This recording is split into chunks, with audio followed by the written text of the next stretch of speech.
looking at Marvel for December. So these are solicitations coming out. And I'm going to go through this. Now, it was interesting is a few people said, I hate these, don't do them. Why do you do them?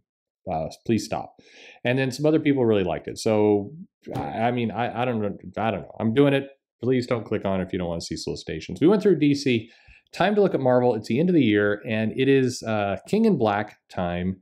So the Marvel Universe, once again, is kind of really being boiled down to things Donny Cates is doing, I would say, the X-Men universe, and everything else. And it's that's maybe a little unfair, but that kind of feels how it's going. We went through the King in Black solicitations before, so I won't do it too much now, but basically here is King in Black #1, and then #2, both coming out in December, kind of getting that event up and going. Then we've got the Venom tie-in for King in Black. We've got Symbiote Spider-Man, which is new, which was in the last video, that is coming out King in Black, although I'm not sure exactly how. I believe this is an alternate reality unless I'm very mistaken, but it's still a tie-in to King in Black somehow, but I'm sure that will make some sense. Black Cat #1 releasing again. We talked about that.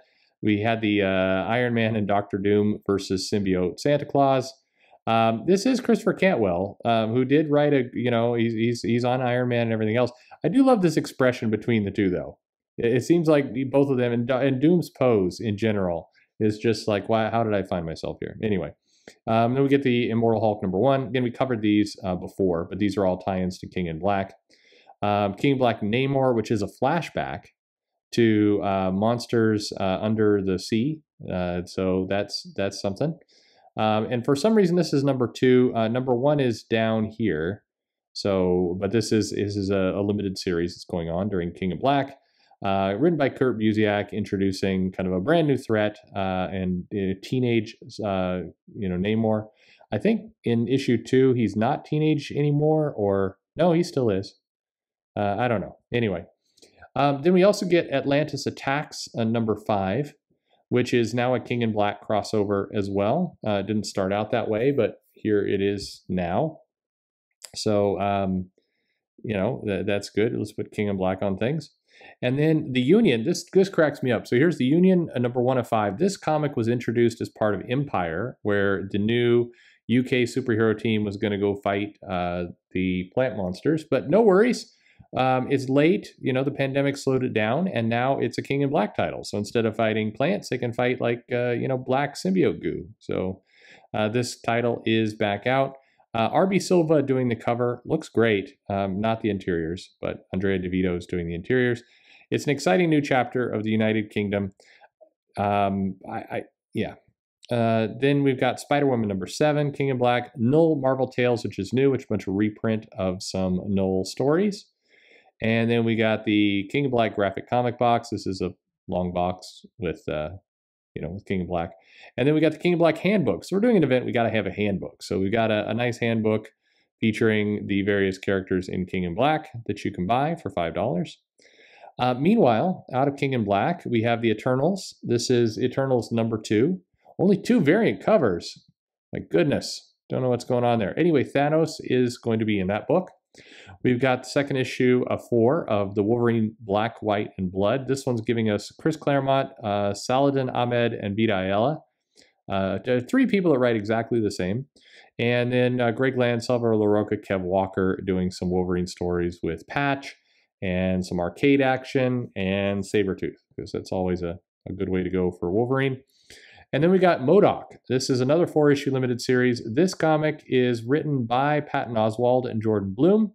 I'm guessing more Jordan Bloom. But this is a, MODOK limited series. MODOK has an adventure.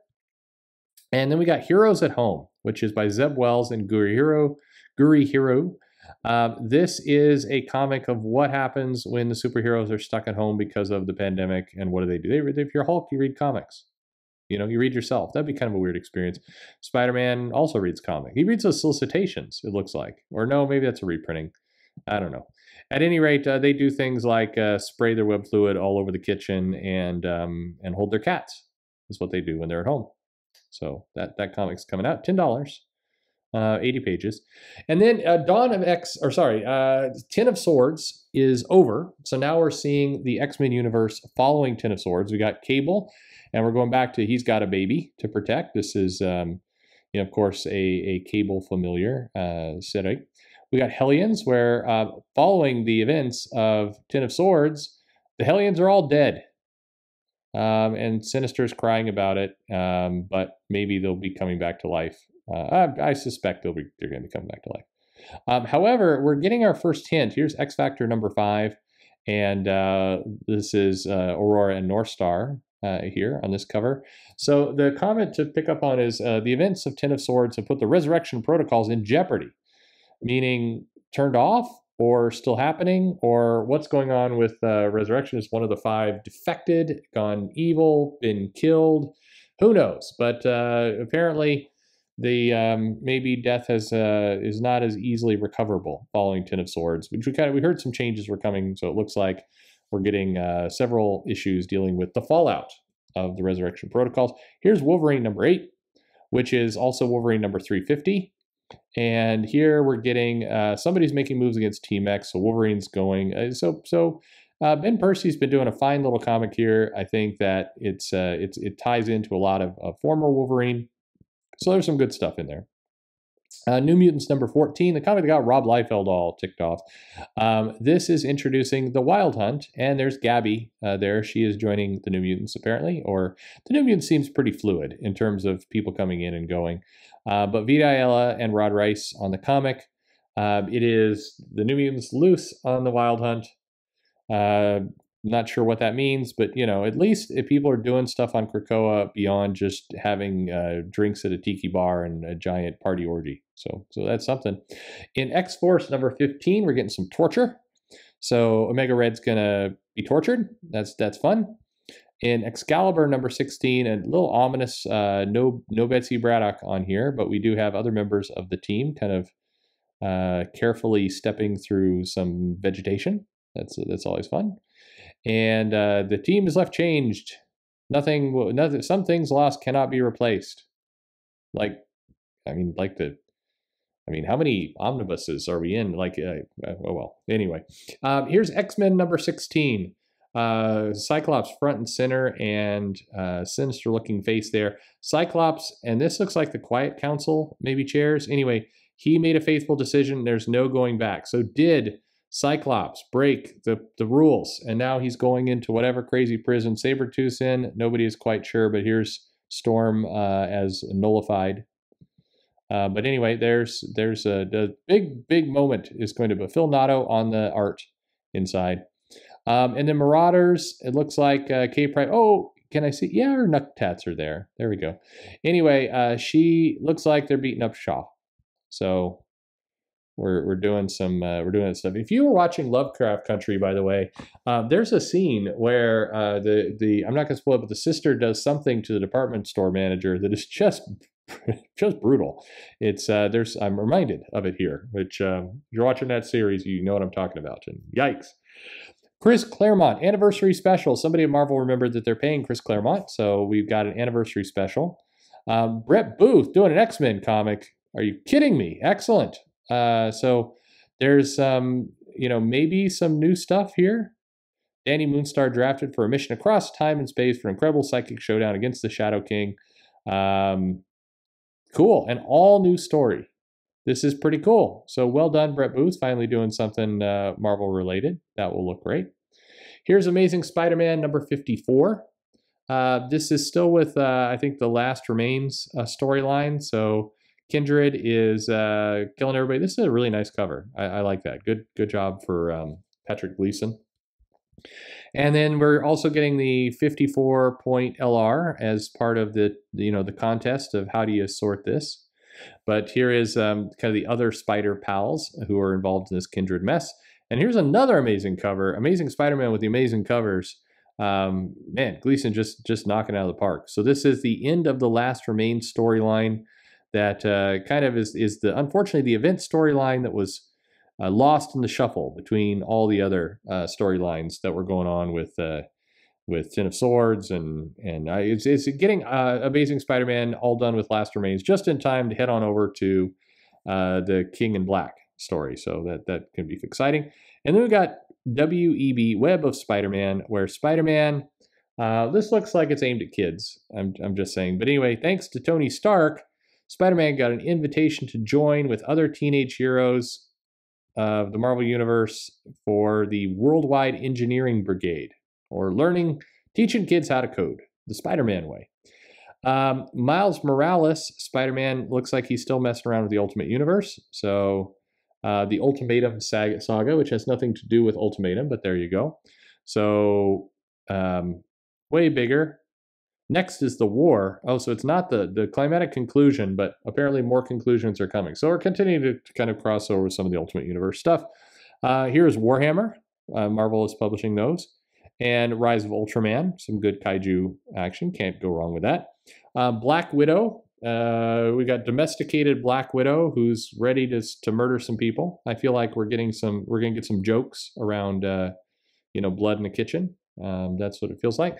Here in Thor, we've got this guy who I think may be Donald Blake. And Donald Blake is great. They're promising this is the darkest story yet. For Donny Cates, that will be interesting to see how that all goes out. But it looks like old Donald Blake is slashing up some stuff.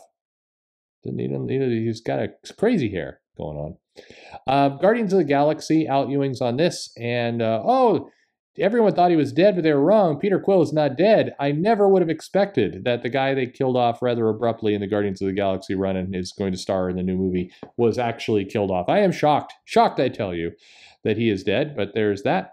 Here is a Ghost Rider Return of Vengeance. It's a one-shot. Howard Mackie, you have your Solitaries. That's nice to see that team back. $5 will get you that. 2 issues of Savage Avengers. You can tell they've lost some confidence in Savage Avengers because they're now just combining in the Solicitations kind of the two together. Only got cover for one, but Gary Duggan, Patch Zurcher is doing their thing. Conan and Kulan Goth, the fight continues. We're getting Magic and the Black Knight and the Juggernaut coming in. This comic is not a bad comic, but it needs like somebody to explain what the hell is going on, and maybe it's going to punch you upside the head. Fair warning. Please put some effort into your Solicitations. Jesus, Marvel. I mean, god damn. Avengers 39 is Enter the Phoenix, and it starts by having Dale Keown draw with Jason Aaron a story about the 1 million BC Avengers. And the young girl who is not Jean Grey, but still has red hair and looks kind of like Jean Grey, who becomes the Phoenix back and then fights dinosaurs with that Phoenix. So then in Avengers 40, Enter the Phoenix starts off properly with the globe-spanning battle tournament, villains and heroes for who gets to be the Phoenix. So that's there. A little Art Adams cover. I suspect this is not a new Art Adams art. Maybe I'm wrong about that. Pretty sure. Anyway, here is Civil War Snapshots, which is Saladin Ahmed and Kurt Busiek with Ryan Kelly. And this is a kind of a story about a SHIELD agent during the heart of the Civil War. And she's a young low-level superhero trying to help neighbors, but can't because of crimes. And they will come together in a story that will test their commitment, ideals, hopes, and dreams. Okay, here's Taskmaster number 2, Hyperion, doing some choking. It's always good. Iron Man number 4. Iron Man is this part of the new relaunched Down to Basics Tony. He's got Hellcat. They're going to fight Korvac. So that's some pretty crazy stuff. Korvac is powers down all of New York City in order to try to go cosmic again. So anyway, and Hellcat's hearing voices, so she might be crazy. Maestro ends with number 5. This is Dale Keown, Peter David. Jermaine Peralta is there as well, I suppose. So good little Maestro story. This is a one-shot Fantastic Four road trip where they Cronenberg their bodies. Look at that, Reed. I hate the beard. I just hate the new beard. Like, I don't know why. It just drives me nuts. Fantastic Four number 27. We learned that from Empire, Reed has still got his Iron Man Reed costume, and Ben Grimm's got a pretty snazzy Hanukkah sweater there. Anyway, everything is coming to an end. Everything. Say goodbye to the Earth, and whose fault? guest starring the Silver Surfer. What's going on? It's another little happy holiday tale. But R.B. Silva is doing the art, so that'll be nifty to see. Immortal Hulk number 41, which I think is starting to wrap toward its end. Al Ewing, Joe Bennett, the Hulk is broken, friendless, hunted, and he has lunch with the Thing in a diner. And number 42, we've got more fallout from the crazy stuff that the leader's been doing to the Hulk. Costs are counted. The leader's plans have finally come together, but will the one below all claim its due? This is wrapping toward its conclusion, but still lots of good horror there. U.S. Agent number 2 of this 5-issue limited series. I got the little U.S. there instead of the star. All right. He's an independent contractor now. Christopher Priest writing a fine little story about the U.S. Agent, which should be entertaining. In Captain America 26, yep, Ta-Nehisi Coates is still on it, and the Red Hulk. Because he was dead, but then he's not dead. Thunderbolt Ross is still around. So anyway, we get a Red Hulk fight. Doctor Doom number 10. Looks like we're getting Doom's back in Lavernia, but it's burning behind him. These guys don't realize that the fire's over here. Anyway, so this is the Crack of Doom concludes, and this may be the last issue, or it's just part of a storyline. This may be the end. It's unclear. It doesn't say the end, but Marvel kind of stealth cancels stuff from time to time. So maybe it's keep going, or maybe it's just the end of the storyline. We will find out. Power Pack number 2 of 5. They're fighting. Captain Marvel 24. She's in an alternate reality kind of thing with an Emma Frost and maybe another Emma Frost. I'm not sure who this is, but she's got some new allies, or maybe neither is Emma Frost. And I'm just too used to seeing white lingerie and it's Emma Frost. But I think that's Emma Frost. Looks like Emma Frost, but maybe this is magic. Anyway, it's somebody. So anyway, Carol is outgunned, and problems. Champions number 3. The Champions are getting re-educated as part of Outlawed. That's an event that's still going on. Cradle. Stop with the dumb acronyms. Anyway. Marvel number 3 of 6. Luke Cage and Iron Fist. That's pretty nifty. Alex Ross is, of course, writing this and doing some of the art. Bill Sienkiewicz and many others with some nice stories. Magnificent Mrs. Marvel. Are we still doing Outlawed here? Yes, we are. Dum Dum Duggan's Cradle agents have cornered Kamala, and they're acting on a tip from somebody she trusts. But Miss Marvel will not escape the encounter unscathed, and the employee-eating supervillain Monopoly has opened up shop in Jersey City. So there's that. In Strange Academy, we don't have a Doctor Strange book, but we do have Strange Academy. Hogwarts gone crazy. So that's what's going on there. Oh, no, it says there's a variant cover, but we don't get to see it here. Here's Juggernaut number 4 of 5. A lot of 5-issue limited series. It's a way that they could put 6 issues in a trade paperback, but not actually have 6 issues, and they can fill it up with kind of variant covers and other stuff to pad out the pages. That's the 5 is the new 6. Anyway, Ron Garney is D-Cell is attacking Juggernaut by Ron Garney. Werewolf by Night. There's 4. See, I shouldn't have talked, because now here's Werewolf by Night. He is fighting Red Wolf, and Shang-Chi is a 5-issue limited series number 4. This whole comic was probably made a lot more sense coming out this exact moment when the movie schedules were still happening, but now who knows.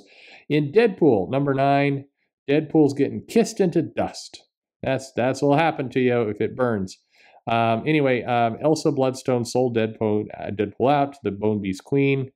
And what about Jeff the Land Shark? Stop with Jeff the Land Shark. That's entertaining to a very small group of people, and not nearly as many people as you think. In Daredevil, Daredevil's in prison, so he's going to be doing some time, and he's facing some criminals that he put away. I didn't see that coming. Anyway, Marco Cinchetto is back on the book. Chip Zdarsky. It's an absolutely fine book. I kid, but there you go. King Size Conan. Here's how you tell a Conan story. Kevin Eastman, I think, is doing a story for this, so that's pretty cool. But lots of stuff. Only $7. All this text and all these creators, and Chris Claremont's in there, and it's $7. How in the world, Marvel? You've given us a gift. 64 pages. God, it's how could this be? You must have gotten that price wrong. Anyway, meanwhile, Conan our Barbarian. I've been talking too much. Conan. Here's 2 issues of Conan that we have going on, and Star Wars is still happening as well. Charles Soule is still writing this thing. They're doing some in the Imperial Museum on Coruscant. An ancient droid holds the key to the salvation of the Rebel Alliance. Why not? Here's Darth Vader by Greg Pak. Here's Bounty Hunters, which I could swear was a limited series, but it's saying no. I reject your limited series, and it's just still going. Then we got Dr. Aphra, which is also still going. And then we have Aliens. Look at this. It's an omnibus of Greg Land. How could he be tracing this? No swimsuit model for that. At any rate, some collections of different Alien books from Dark Horse back in the day. Still weird seeing it there.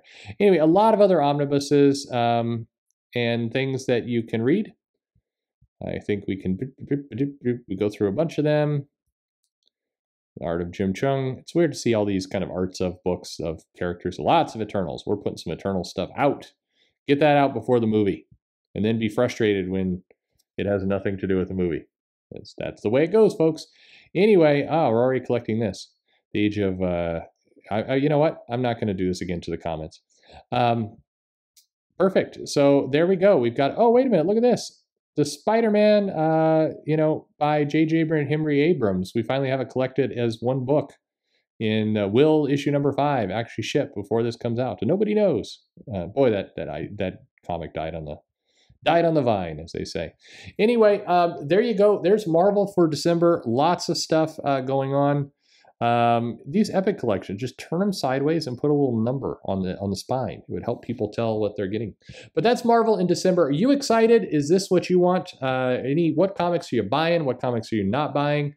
Let me know in the comments below. Like, subscribe, follow me on social media, all that kind of stuff. Look at all the comics coming out on right before New Year's. There's some stuff. Anyway, thanks for watching, and have a